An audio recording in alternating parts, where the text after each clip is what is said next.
দৰং ওদালগুৰিত নিশ্চিতভাৱে জিকিব আমাৰ বিজেপিৰ মিত্ৰজোঁট, সেইটো আৰু নিঃসন্দেহ। মাৰ্জিনৰ মানে হয়তো কিছু বঢ়া দুটা হ'ব পাৰে, কাৰণ কিয় যে নিৰ্বাচনটো এতিয়াহে শেহতীয়া কিছু কথা আমাৰ দৃষ্টিগোচৰ হৈছে, আমাৰ কৰ্ণপাতো হৈছে। গতিকে মই ভাবোঁ যে আমি মাৰ্জিনটো নিঃসন্দেহে ওপৰত থাকিবই, তথাপিও মই কৈছোঁ যে আমাৰ মিত্ৰজোঁট জিকিব। এইটো কথা মই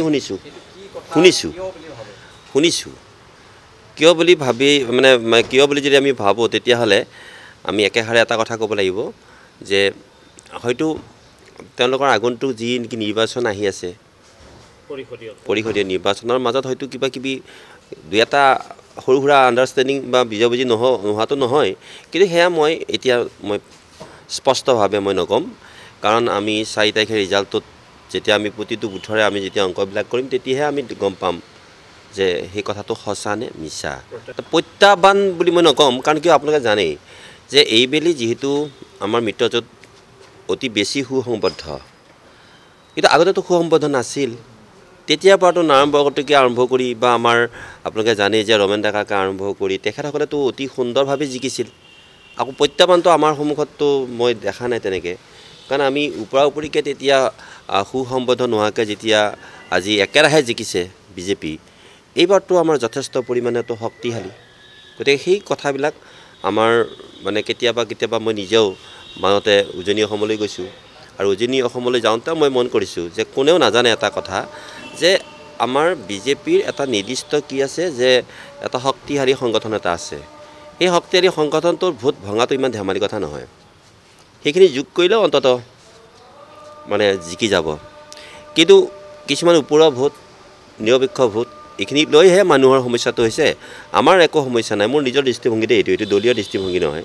মই নিজস্বভাৱে মানে অধ্যয়ন কৰিছোঁ, দেখিছোঁ, দেখি পেলাই মোৰ মনত এনেকুৱা এটা ভাৱ হৈছে যে যিবোৰ ওপৰুৱাকৈ আমাৰ ছ'চিয়েল মিডিয়াত যি ধৰণে এটা নেতিবাচক প্ৰতিষ্ঠান বিৰোধী ঢৌ, সেই ঢৌটোৰ সপক্ষে যোৱা বুলি বহুতে ভাবিছে, কিন্তু কাৰ্যত যেতিয়া নেকি দুই এটা বুথৰ সভাপতিৰ লগত যেতিয়া আমি কথা পাতিছোঁ, তেতিয়াতো তেনেকুৱা ধৰণৰ মন হোৱা নাই। আনকি মই তাৰে উজনি অসমৰ দুই এক সাংবাদিকক যেতিয়া মই সুধিছোঁ, তেওঁলোকে সেই একেধৰণে আশংকা প্ৰকাশ কৰিছে, কিন্তু প্ৰমাণ তেওঁলোকৰ হাতত নাই। কিন্তু আমাৰ বিজেপিৰ মানে যথেষ্ট পৰিমাণে আমাৰ কি আছে যে প্ৰমাণ আছে, আৰু আমাৰ নিজস্ব কি আছে, এটা সংকল্প আছে, আৰু আমাৰ দৃঢ়তাও আছে। বিজেপিৰ মাজৰ পৰা ঠিক নহয়, বিজেপিৰ মাজৰ পৰা তেনেকৈ হোৱা নাই, কাৰণ মই নিজে যিহেতু আছোঁ, বিজেপিৰ মাজৰ পৰা হোৱা নাই। হয়তো কোনোবা আমাৰতো ছদ্মবেশী থাকিব দুই এক, কিন্তু তেওঁলোকৰ যিসকল মানে বিজেপি সঁচাকৈয়ে বিজেপি দায়িত্ব তেওঁলোকে লৈছে, তাত কিন্তু মই তেনেকুৱা দেখা নাই। আৰু দেখা পালেতো আমি লগে লগেই আমি ওপৰ মলক ক'লোহেঁতেন বন্ধ কৰিবৰ কাৰণে, তেনেকুৱা নাই হোৱা। মানুহক সন্দেহ কৰাটোহে আটাইতকৈ ডাঙৰ কথা। ছদ্মবেশী হ'লেতো আমি ধৰা পৰিব কেতিয়া, যিদিনাখন আমাৰ মানে ভোটটো প্ৰতিটো বুথতে কিমান ভোট। এইবাৰ আমাৰ আটাইতকৈ ডাঙৰ শক্তিটো হৈছে আমি বুথকহে বিশ্বাস কৰিম, আৰু বুথৰ মানুহক কিন্তু শক্তিশালী কোনো ছদ্মবেশীয়ে ইমান তলাব নোৱাৰে, কাৰণ লগে লগে আমি গম পাই যাম। আৰু সেনেকৈ দুই এক গম পাইছোঁ, কিন্তু সেইবিলাক এই ধৰণৰ ছদ্মবেশী নহয়, সেইবিলাক এটা বেলেগ কাৰক আছে, সেইবিলাক কথা ক'ব নোৱাৰি। থাকেই কেতিয়াবা মানে ধৰক কোনোবাই কয় তেওঁ মানে বাহিৰৰ পৰা আহিছে, কিন্তু তেনেকৈ সেইবিলাক চাবলৈ গ'লেতো বহু প্ৰাৰ্থী বাহিৰৰ। বিজেপিৰ মাজত দুই একে হয়তো প্ৰতিষ্ঠান বিৰোধী ক্ষেত্ৰত দুই একে অসন্তুষ্ট হ'ব পাৰে, বিজেপি বুলিয়েই নহয়, আমাৰ সকলো মানে ব্যক্তিয়ে প্ৰতিষ্ঠান বিৰোধী একোটা মানে থাকে কাৰক।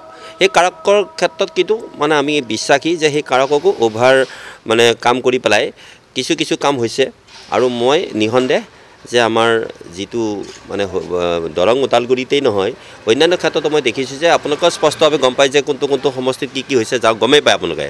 কিন্তু এটা কথা আপোনালোকে মন ৰাখিব যে আমাৰ কিছু যেনেকৈ ধৰক নগাঁও বা আমাৰ ধুবুৰীত আমাৰ বিজেপি সাংগঠনিকভাৱে সেই বুথত শক্তিশালী হ'ব পৰা নাই। যিদিনাখনে শক্তিশালী হ'ব, তেতিয়া হয়তো আমি সকলোৱে ক'ব পাৰিম যে আমি জিকিম নে নিজিকিম। কিন্তু এতিয়া এটা কথা হৈছে কি যে এতিয়া যি ধৰণে আমাৰ শীৰ্ষ নেতৃত্বই যিবিলাক কথা কৈছে, সেইবিলাক কথাকে আমি এতিয়া ভাবিছোঁ যে সেইটোৱে হ'ব সত্য বুলি, বাছ।